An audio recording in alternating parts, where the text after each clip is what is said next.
Welcome back, ladies and gentlemen, to Free Thought Radio Milwaukee. This is the Mythicist Milwaukee Show, brought to you every Saturday at 7 o'clock here at www.riverwestradio.com, the warm and cozy home of Free Thought Radio Milwaukee.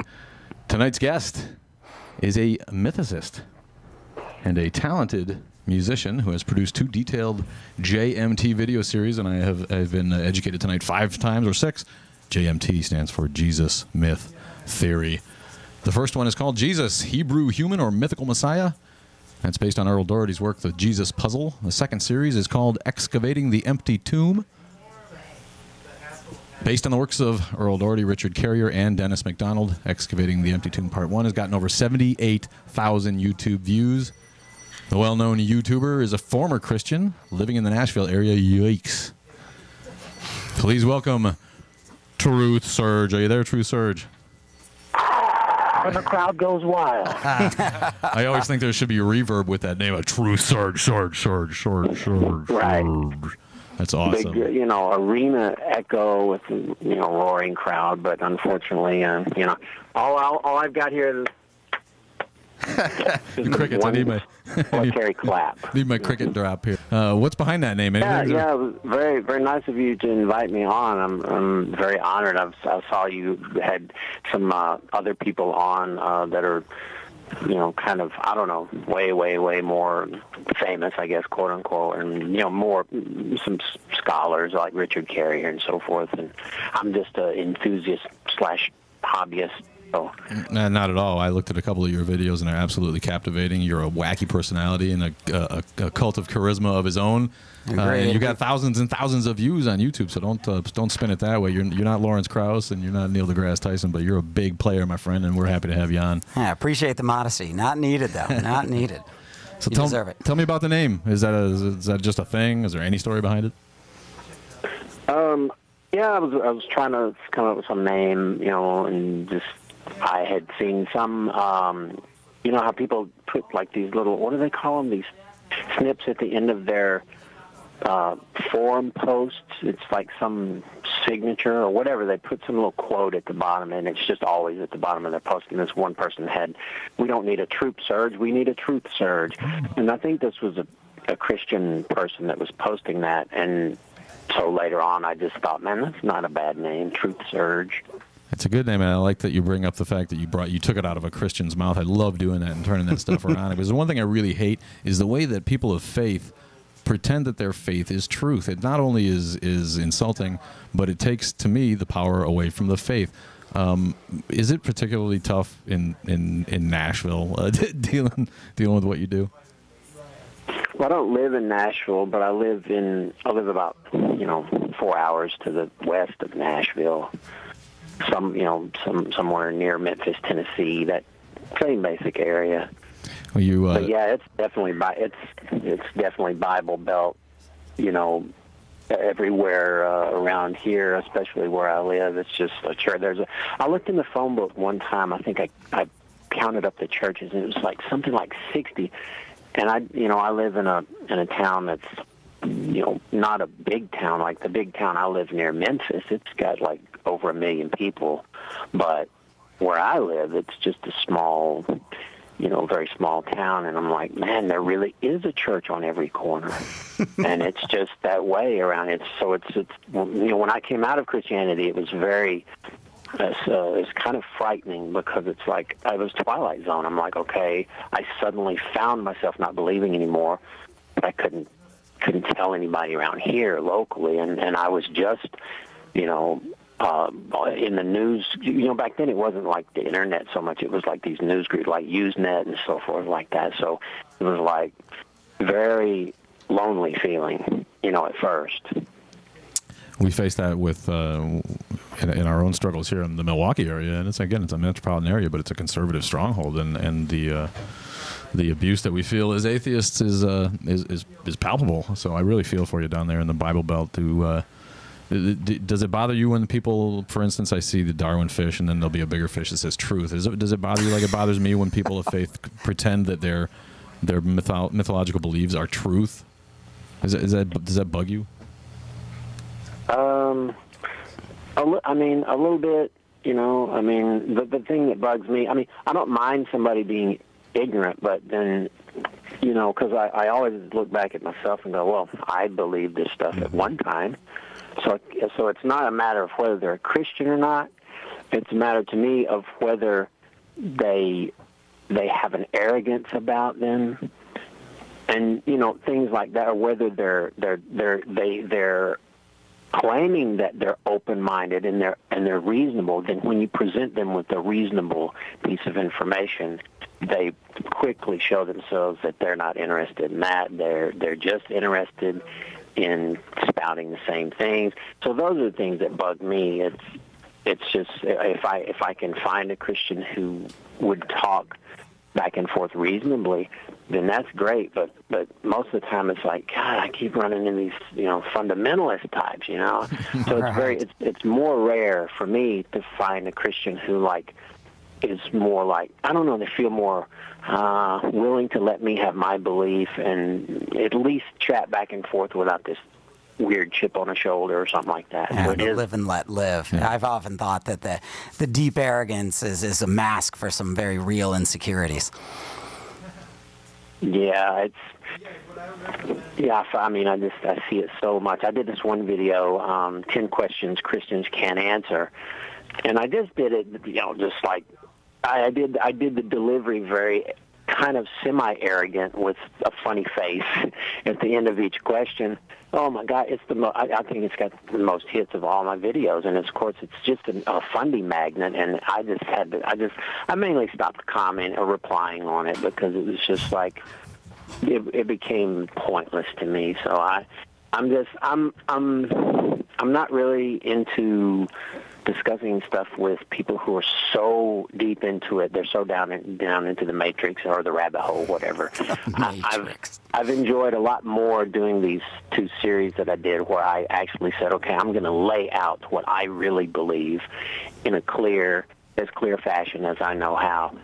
And then, that I noticed that attracted more people who were in the middle to all the way to atheism, and not so many fundies, because when you lay it out hardcore like that, you don't have people commenting, as much that are hardcore fundamentalists. There's an occasional drive-by. You'll find out once you die, you'll find out the truth. But they don't ever, the funny thing is, they don't ever, I say, if you find one flaw, one factual mistake in my series, let me know. I'll annotate the video and fix it. Total silence. Yeah, they don't have anything for that. Right. That's the one thing I've enjoyed doing those series, because it let me kind of, find out what do I believe, what, dig deeper. Does it hold up? If it holds up, great. If it doesn't, change it and go on. So I really enjoyed making those 2 series. I think I uncovered a few things that I haven't actually read in any other books that I've read. So I think I dug here and there and dug up a few things that were interesting that I hadn't seen anybody else do. Like that, for example, that study where I looked at all the places where Jesus' quote-unquote return was to happen, but they were all termed not as a return or coming again, but as a manifestation, a revelation. And that was what I was going to bring up. I know I'm rambling, but a theory should have predictive power. So if the Jesus of the earliest Christians if they believed he was in heaven and would come to earth at the end of time and take the Christians who are dead out of the ground, resurrect them, take them to heaven, take the people that are alive to heaven, then he would never have been believed to have been on earth in the first place. So all of those appearances, references, should be termed as manifestations and revelations, not as a return. And so when you look at through the epistles, that's exactly what you find. It's sort of mind-blowing when you So is that look what at you're it, saying? and actually, it actually fits so well with the theory. All right. So educate me a little bit, and maybe our listeners. So the earliest Christians did not, or when Christianity was first formed, there wasn't a second coming, and then it was later added, or I'm trying to get at the base of the inconsistency that you're talking about. Yeah, well, I mean, like Earl Doherty, I think that the epistles are generally earlier than the Gospels and also a separate strand from the Gospels. And I think Mark is the earliest Gospel. I think he created the earthly Jesus. He wrote an allegory / mini epic where he brought the heavenly Jesus down to earth to play a role. And so all the Christians prior to the circulation of that Gospel would have probably, I say all, quote unquote, probably believed more like Paul and other Christians who were more Gnostic. So the idea would be, well, God was in heaven, right? I mean, that's kind of where he lived. So if God had a son, that's where he would live. And the idea of Jesus being revealed to mankind through the pages of Jewish scripture, well, that fits because we've got a Jesus who's always been in heaven. He was sacrificed in heaven. He did all that. It was all a done deal before the world was even created. Or at least some of them may have believed that it was somewhere in the indefinite past, maybe sometime, after the world was created, but certainly not in the first century CE. So the point would be that these Christians believed that all this had already been done long before they were alive, but God was revealing it to them through the pages of Scripture so that Jesus would appear the first time in the pages of Scripture during the days of Paul and so forth and the other apostles, but he would appear a second time when he physically came to earth to take everybody, resurrect people and take them to heaven. So you could call the first appearance God revealing Jesus from the prophets and Psalms and so forth to the apostles of the first century, like Paul. But it wasn't a physical appearance on earth. It was visions of Jesus from the Old Testament passages. So, yes, every time they would say Jesus, every time they speak of the parousia, Jesus' appearance at the end of time, in the epistles, except for one isolated place in Hebrews, which, I explain in a video, every time, I think there's over 40 references, and they're all termed as comings, revelations, manifestations, appearances. Not once do they use the Greek terms for return or come again. And so this fits perfectly with the Jesus myth theory that the earliest Christians were believing in a very different Jesus than the Gospels depict, and a Jesus who had never been on earth yet. That's why it would be such a revelation to see him at the end of time. That's why it would be so magnificent and so awesome to see him, because he had never even been to earth. This would be the big, like you see these paintings and they've got this towel on them and they pull it off, ta-da! That's the way it would be at the end of time. It would be Jesus, poof, in all his glory, da-da-da. Because they'd never seen him the first time, because there wasn't a first time. The first time would be at the end of time. I'm glad you went there right away. That's the way I look at it.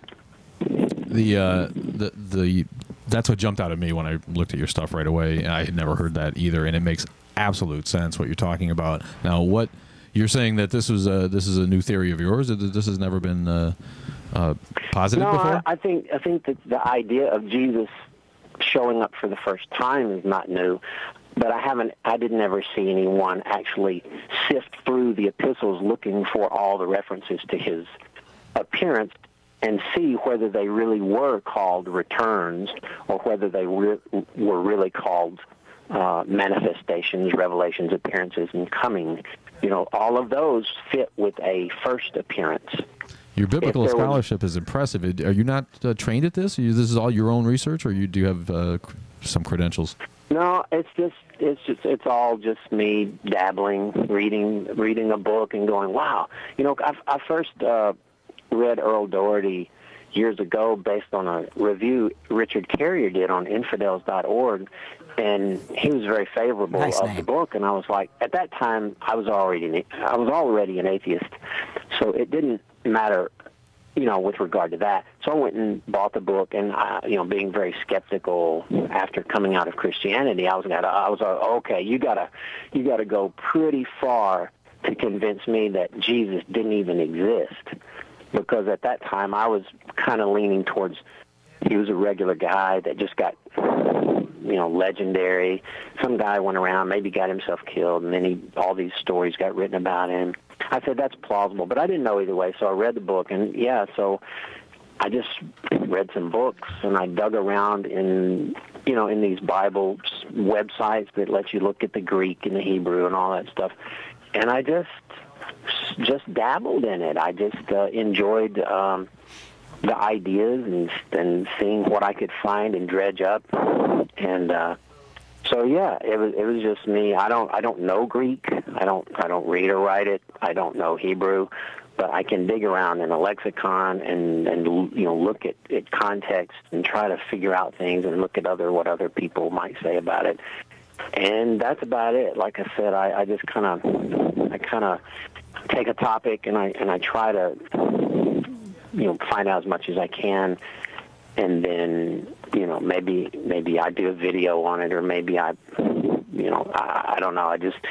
I sometimes I go a month or two, I don't even think about this stuff, right. And then sometimes I'm like, okay, I got this Jesus myth verse that's bugging me, and nobody's got a good explanation. Let's go research that. So I did some of those, the problem verses that everybody likes to bring up, who's Jesus myth theory haters. They like to bring up the verses that sound like they're talking about a human Jesus. So I did some videos trying to explain those. I think that what you're saying makes sense, because you always have to tie it into the history, right? The chronology of it, because one of the common defenses is, well, maybe some people have accreted things here and there. When people view events, not everybody writes down the same thing, so Jesus probably could have lived. But what you're saying is, since the epistles, which I think date to around 40 or 50 AD, and the Gospels say 80 to 100, you would think that the first Christians would have a better reach back, because they're not reaching back through as much time to get to Jesus, yet there's no talk of a second coming because there's not even a first coming, right? It's not that the first coming doesn't part of the Gospel until later. Right. You really said it correctly. The Christians who are going to be writing earlier than the Gospels, you would think those events that the Gospels depict would be more fresh in their mind. Right. Because there's less history, less Paul room really to cut did through. exist, and he wrote in the mid-50s. That's about 20 to 25 years after the events. And if you compare the Gospels, like you said, we could say roughly 80 to 100, and we could say 130. So probably not any living witnesses at that point. That's a lot longer time, and so you would naturally intuitively go, well, the guys who were closer to ground zero, you would think that they would be the go-to thing. But when we look at the epistles, it's like, what? It's like almost completely devoid of the gospel Jesus. Right, just a celestial Christianity, so that's right? The oddity. That's what sort of made people go, what are we working with here? It's just that they didn't want to talk about all of the gospel details, or is it that they didn't know the gospel details? Have you thought about putting this down in a scholarly paper and presenting it? I don't know how this works in the mythicist community yet. No, I haven't thought about any kind of book or any kind of thing beyond the videos I did, because it's, there's several books out there, and there's people, writing things, and I feel like, you know what? I mean, I've said what I've said. I've said it in the way I want to say it, and the videos are accessible to the world. So that's about as far as I want to go. As far as, I'm just not interested in any kind of book or anything. I hear you. I just think this is really, really valid research and not just dilettantism like we see, from so many of these personalities. It sounds like you really have an idea behind this. Do you think that perhaps this was done on purpose, that the Gospels were put in that order specifically by someone in order to enforce the myth of an earthly Jesus, or is there any evidence for that, or what do you think about that? Well, I think that Mark was written first. I think Matthew was written second. I think John John was probably written before Luke, and then Luke probably was written last, and then Acts, and then Luke had access to Mark and Matthew, and there's a clear evolution from Mark to Matthew to Luke, and then John shows evidence of the synoptic story. I'm just not sure exactly what Gospels he may have had, but I'm pretty sure he had at least Mark and or Matthew. So what you've got is one Gospel who fathered the others, and that is Mark. So then you have the order that they're in the Bible. Of course, that was just arbitrarily, well, not arbitrarily, but it was put in Matthew, Mark, Luke, and John because they preferred Matthew's version, because Matthew's was more embellished and it had more prophecy fulfillments, and it made Jesus more divine and more powerful than Mark's version. And so, anyway, that's one reason why they put it first. So, but I don't believe that. I don't believe the idea was we're going to write the Gospels to trick people or to do anything beyond. I think if Mark came first, and I think he did, I think his idea was, this is my idea so far, is that he was writing a kind of ponage epic play where he took the heavenly Jesus, which was rejected by the Jews, right? The message of Jesus was not accepted by the Jews. Paul admits that, right? Mm-hmm. So since that really happened, and then the Jews got their butts kicked between 70 and 73 CE by Rome, so then Mark writes a kind of ponage against the Jewish leadership, and it's kind of based loosely around the Odyssey, where Jesus is doing the part of Odysseus. He's going on journeys in boats everywhere with his crew of 12 men, and so forth and so on. And so, is that how many Homer had in our Ulysses rather in the Iliad and the Odyssey? I didn't get your question. What was it? Well, but that 12, is that significant to the Homeric epics like the Iliad and the Odyssey? Did Ulysses travel with 12 men as well? I don't think he only traveled with 12, but I think he traveled with 12 when he went to the Polyphemus's cave, the Cyclops. Mm-hmm. I think he took 12 guys on that, specific scene of the story, but I don't think he just traveled around with 12. Okay, what other similarities? That itself wouldn't be a parallel, in my opinion, but it would be for that specific scene. But yeah, so the Gospels, I do not at all buy this Joseph Atwill theory that the Gospels as a whole were created by Rome as some way to pacify the Jewish rebels, to give them a Messiah. That seems unlikely. I think that Mark came first, and it was sort of it was an author. He was an author, whoever he was. He was an author who had access to the Old Testament. He had access to Homer's Iliad and Odyssey. He had access to several other things, and he wrote a kind of, like I said, kind of allegory, play, epic ponage, where Jesus was the hero, and the 12 disciples are very dense, and they don't get it in Mark. Even over and over and over, they don't get it. And that's the same way in the Odyssey. Odysseus's companions are dense, and they never seem to, really step up to the plate. And Odysseus has to basically do everything himself. And he's the hero. He builds things out of wood. He's a tecton. Jesus is called a tecton in the Gospel of Mark, which tecton means craftsman. Right.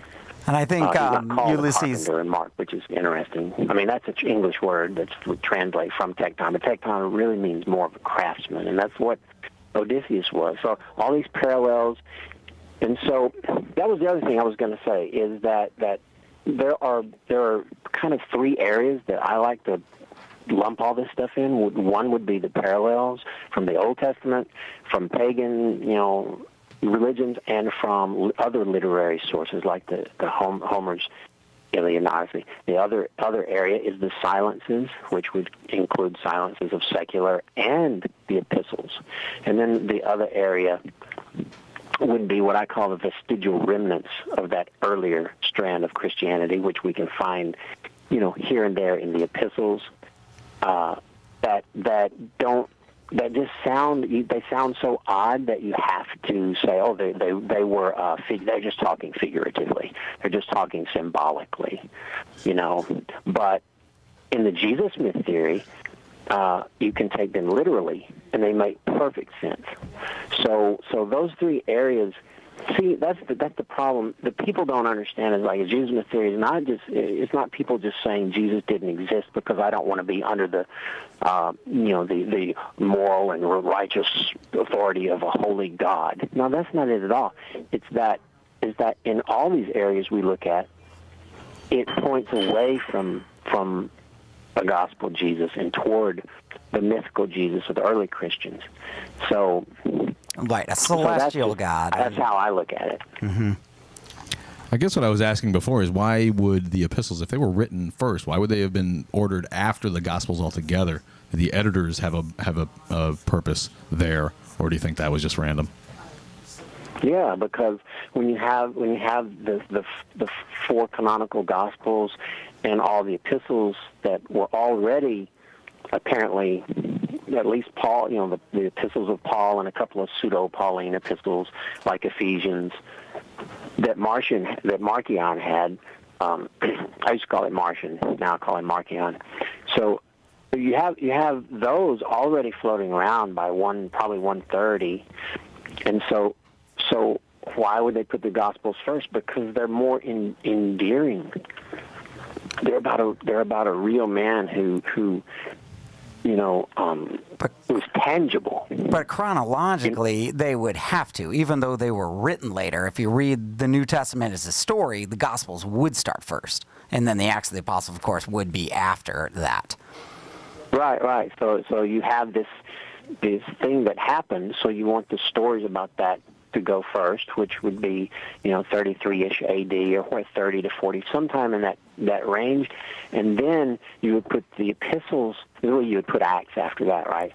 Logically, then you'd put the epistles, because the epistles, well, those are just letters to the various churches and various congregations about various things, not necessarily a rehashing of the story, but so that's why they did it, because to them, to the early church fathers, that made sense. Yeah, I almost thinking the early Christians might have been George Lucas fans, right? Because they started out with the 4, 5, 6, and then later made up the 1, 2, 3. Although I'm trying to figure out who Jar Jar Binks is in the gospel. Give me a second, I'll make the connection. There may be some parallels there. I don't know. We may need to do some more research on that. But it's ultimately, that's what happened. I mean, the Gospels are prequels because they were written later, but yet, they are the first series. Yeah, and another interesting thing is, did any of the gospel writers have access to any of the epistles? I think maybe Luke, because Luke, I believe Luke is later. I think he probably had access maybe to some of Paul's epistles, but I'm not sure Mark did.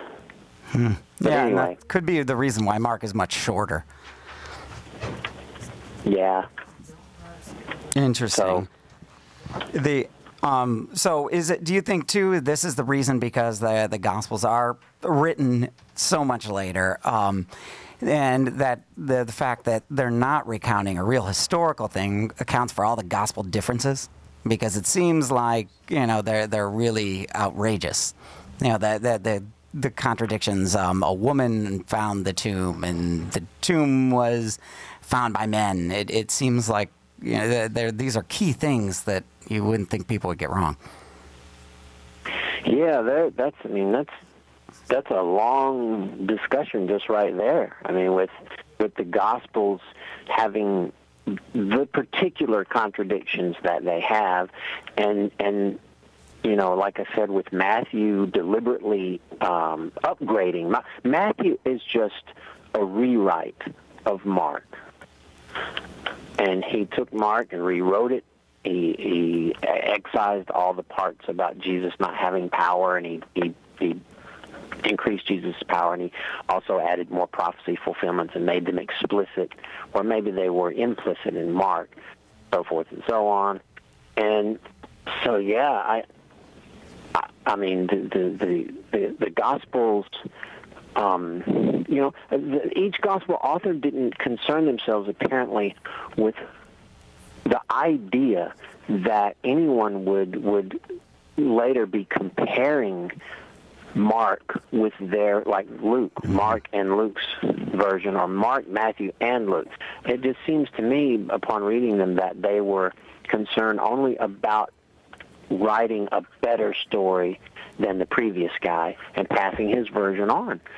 And now we just happen to have copies of them to compare side by side with, and 2,000 years in their original text, years even. of looking at it.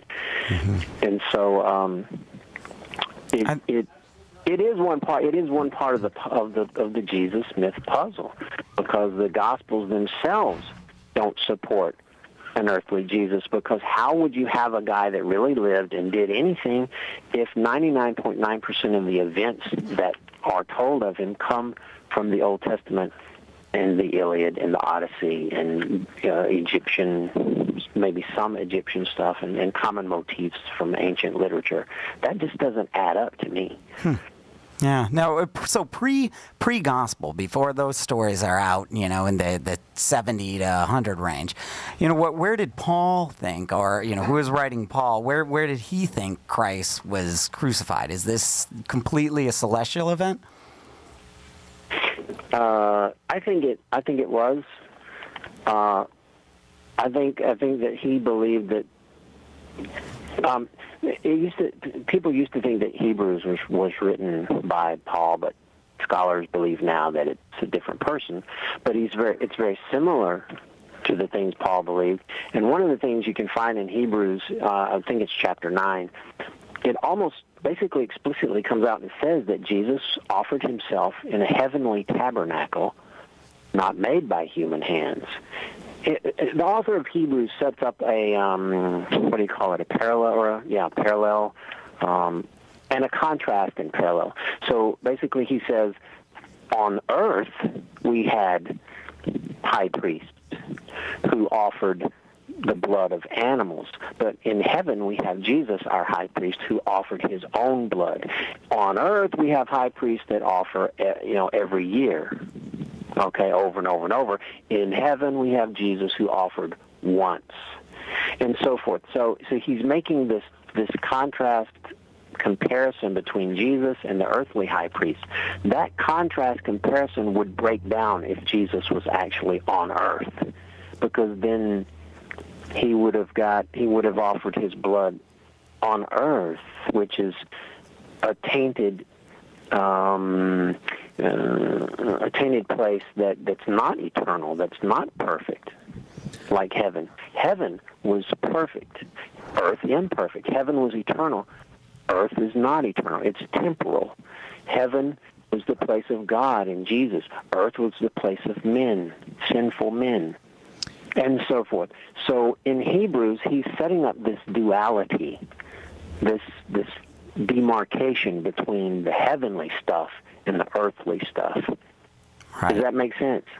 No, yeah, I think so. But so what? When they do make it earthly, right, and it doesn't quite fitting, are there problems with the resurrection accounts themselves?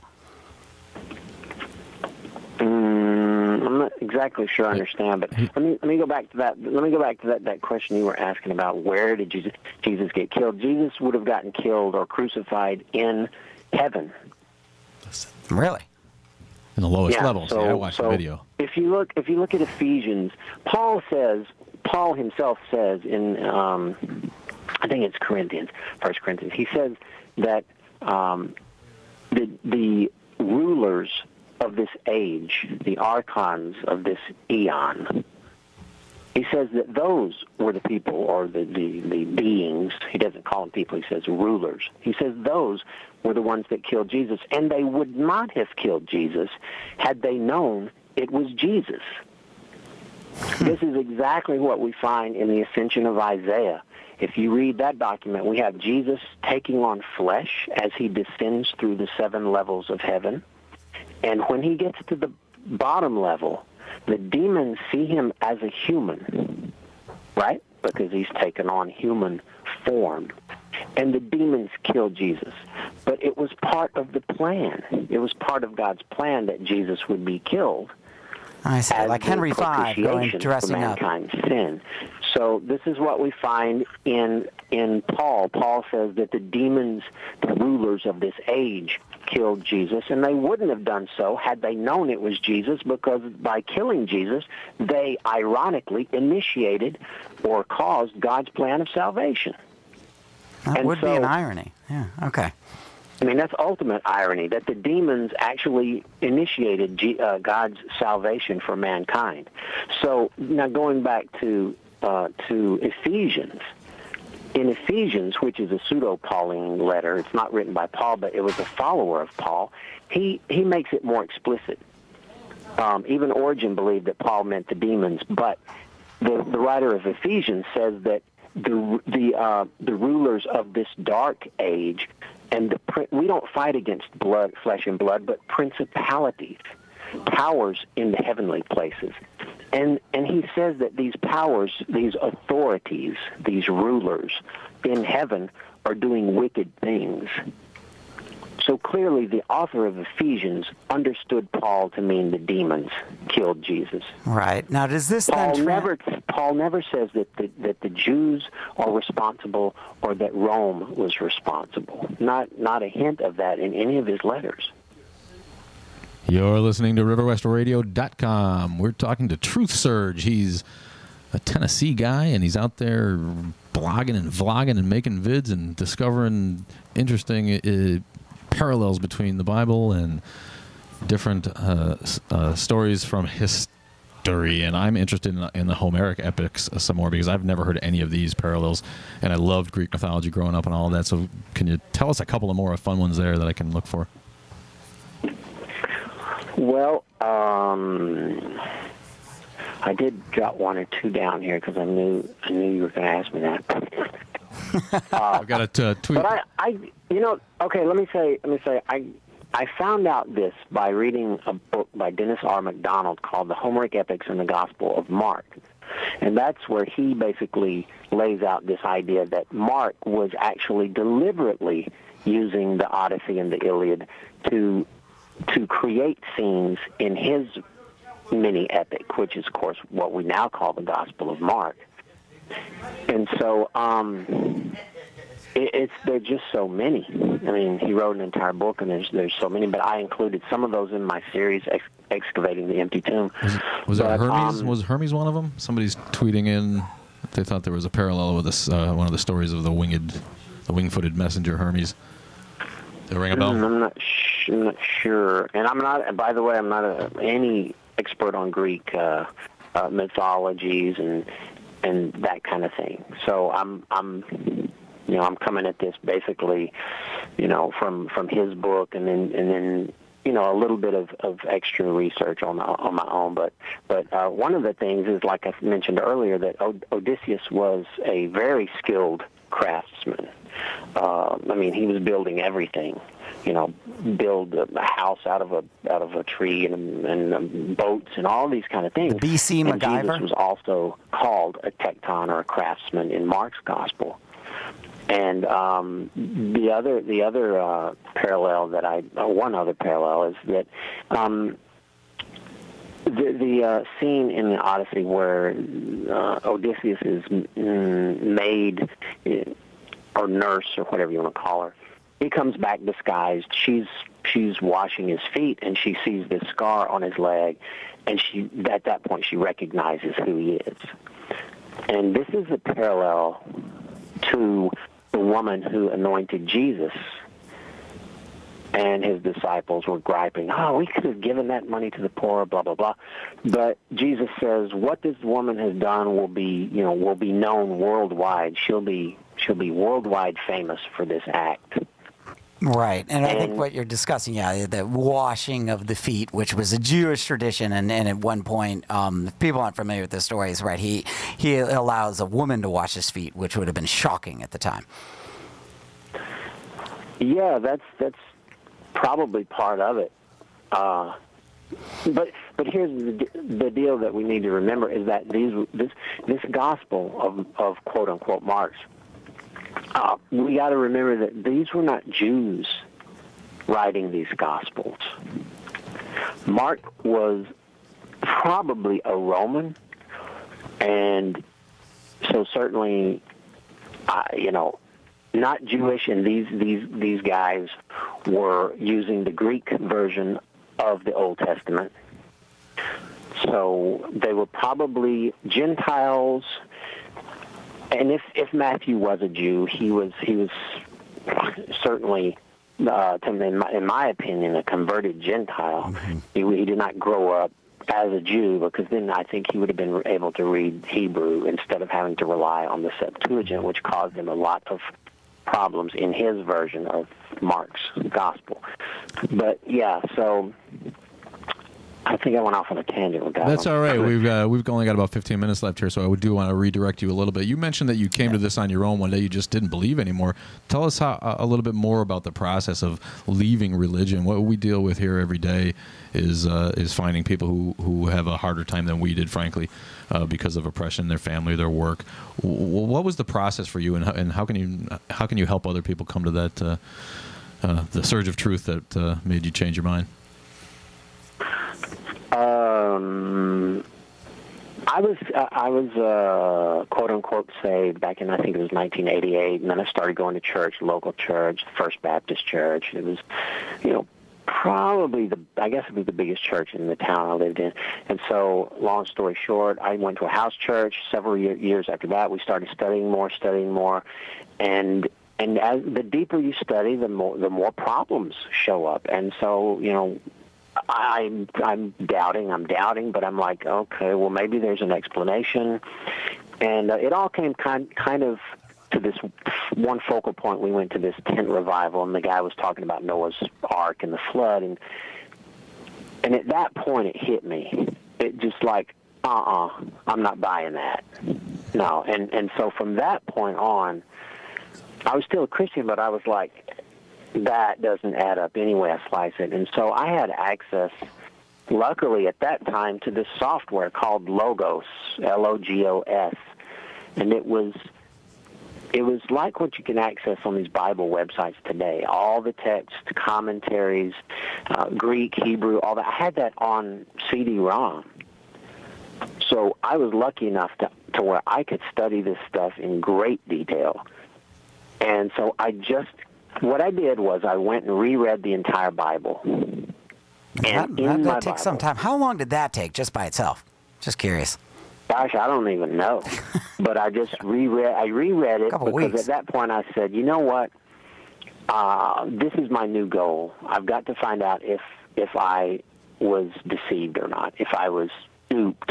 if I bought a lemon. And I reread the whole Bible, and I took a pen, and anything that seemed wrong, anything that seemed immoral, anything that seemed contradictory, all those kinds of things, I would write in the margins, make notes, and I ended up writing in a Word document. It must have been 160 pages worth. Yeah, I was going to say, you're going to need more ink. That was all of my doubts and my thoughts as I went back through the Bible and I studied all this stuff, and I wrote it all down. And a lot of atheists on the news groups, the Usenet stuff at the time, I was defending it tooth and nail. I was like, Jesus, you just need to pray. And I mean, I was not really total fundamentalist, but Southern Baptist, and so I was defending it tooth and nail up to the end. And there was just so many problems that I couldn't believe it anymore. And I woke up and I was like, you know what? I don't believe anymore. And it was just this, this crazy, lonely, scary stepping off a cliff. And how the roadrunner and the coyote, like he runs out off the cliff and there's nothing there, but he's still standing. I mean, that's how you feel. Like, oh my God, you're about to fall, and you have nobody to talk to because you don't know these people on Usenet. They're just people that you were debating with, and you're like, I can't tell my mom. I can't tell my dad. I can't tell any friends. And I finally told this one friend, and he got really mad. So I told him over the phone, and it was late at night. And he just, you'd have thought I would have insulted his mother or something. And this is interesting. They attack. If I tell them I don't believe anymore, they attack you. And I almost all my Christian friends, when I finally tell them, I'm an atheist, boom, they leave. I don't get emails anymore. They don't call me anymore. And so it's just something that is going to go with the territory. And the bottom line is, at the end of the day, everybody arbitrates their own beliefs, no matter what. You are the one that decides what you believe. And so because of that, you have to be happy with what you believe. I have to lay my head on the pillow at night and go, I did my best. I searched for truth above God's, above anything. I put truth at the top because you know what? If God exists, he falls under the category of truth, not vice versa. Sounds like it was your own native intelligence that rescued you, my friend, and we're going to test the native intelligence of our listening audience, or at least their observational skills, with a segment that we like to call Myth or Money, and we give away a few bucks based on a trivia question related to our guest tonight, TruthSurge. Take it away, Brian. All right, Myth or Money, where the myths may not be real, but the money is. We're giving out $20 to the person that can tell me this. He has produced 2 JMT video series, but we need to know the name of his first video series and the author's work that it was based upon. If you go to TruthSurge on YouTube, you should be able to easily find that out. So we want to pop to your, we want them to go to our call, to our guests, website, and you can easily find out those answers. If you check it out, you got $20. We need the answer by Monday at midnight. And we've already said it on the program tonight. Talking to TruthSurge, we got a few more minutes. What's next for you, my friend? You got a video on the docket? You got a new idea? You got something that's itching you to get out there? Yeah, I've got one idea that I want to do. I've kind of been ill this whole year, and I haven't really done it. But I was wanting to do sort of a, I don't know, what do you call it? Kind of a, not a documentary, but sort of a video like I've been doing, where I just try to explain a concept that I think most people have wrong, and use the Bible to do that. But I also wanted to include like some street interview type stuff in there, and so a little bit more, maybe a little bit lighter. And the topic would be basically sex,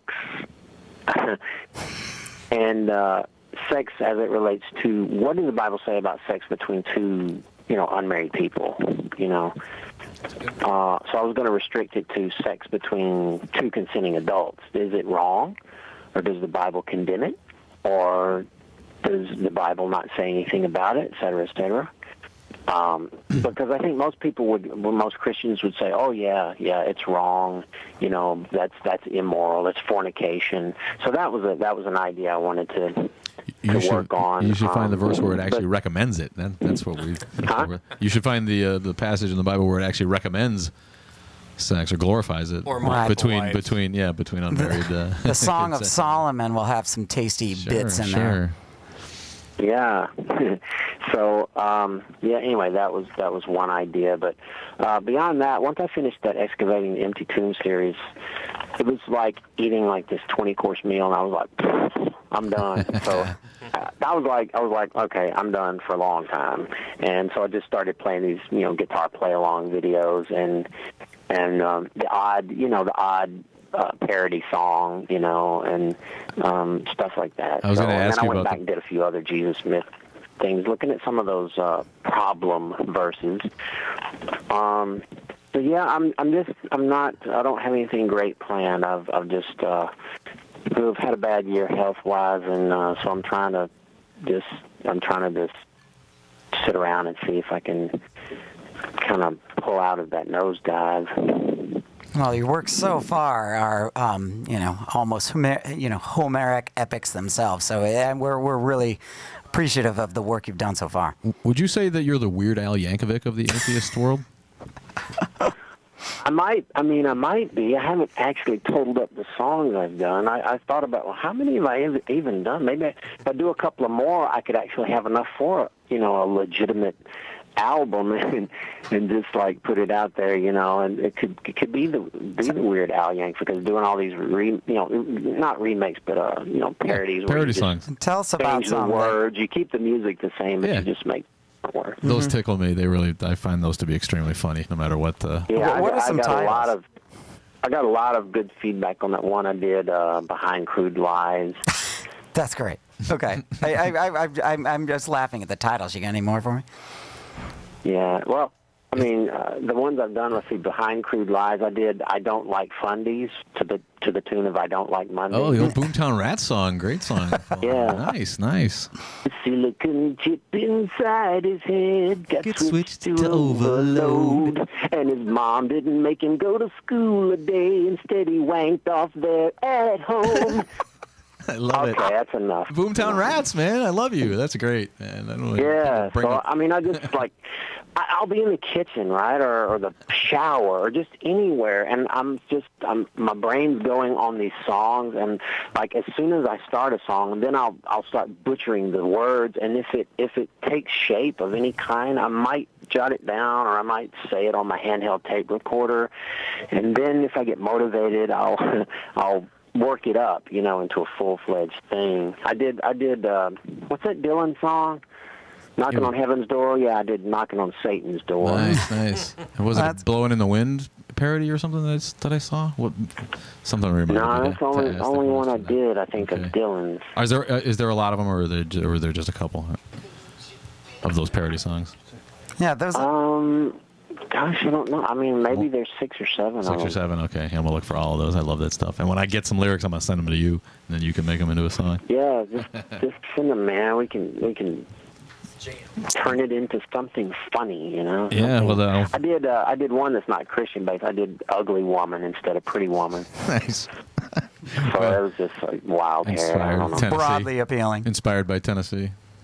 Ooh, shot at Tennessee. Yeah, Stephen Lynch has got a shot out there at Tennessee. Have you heard that one? There's an ode to Tennessee. Who is it? Stephen Lynch. He also wrote. I didn't know if you had perhaps gotten that the Weird Al thing from him. And he's got one on Craig Christ. You should check it out. But yours sound fun. I gotta listen to him. I don't keep up with stuff. So if I don't know somebody, means it's just I have no life. I'm just sitting around watching old videos on YouTube, and I just like I'll just pull up old Kiss video or an old Bee Gees or something, a bunch of stuff like that, like old funk music from the 70s, and just like things that I have heard but hadn't heard in a while, or maybe a video I never saw, or an old movie, snip of a movie or something. It's like I'm not always watching these atheist videos, or Richard Dawkins, or Neil deGrasse Tyson, or all that stuff. It's cool, but then it's like, okay, already. And partly because it's like a lot of the videos I see are just, they're so rehashed. I've heard it like 1,000 times, so it's just not interesting anymore. So when I find something, you know what I mean, like by Robert Price or by Richard Carrier, or something that may have a hope of some new tidbits that I don't know, then oh yeah, let's watch this. The best thing about guests like you is we call you the Energizer Bunny types. We just throw you a little bone, and man, you go for an hour on tangents and talking. Well, dude, that's my problem. I just talk and talk and talk and talk and talk. Well, we're going to have you back on. We control 2 other podcasts. Would you be so kind as to come on again? Yeah, just let me know when and where, and I'll be glad to talk about whatever. I mean, we could get into more details about Homeric parallels and Mark, or whatever you want to talk about. All right, we're going to do that. He's TruthSurge, and it's time to go. Thanks a lot. We'll see you later. All right, thanks for having me. Bye-bye. That sounds good. TruthSurge, my friends. Good show. That was. Interesting guy. Check out his videos on YouTube. They're really, really entertaining. It's 7:55. We got to hit the road. This has been the Mythicist Milwaukee Show. You got something else? Yeah, no. Up next week, we've got R.J. Redding from Omaha Atheists. Organized the Posticon. Excellent woman. And we'll be enjoying picking her brain. And don't forget the Myth Conference on April 25th. And that's coming up in a couple short months here in 2015. Oh, yeah. Save the date, April 25th. See you next week, everybody. Have a good night.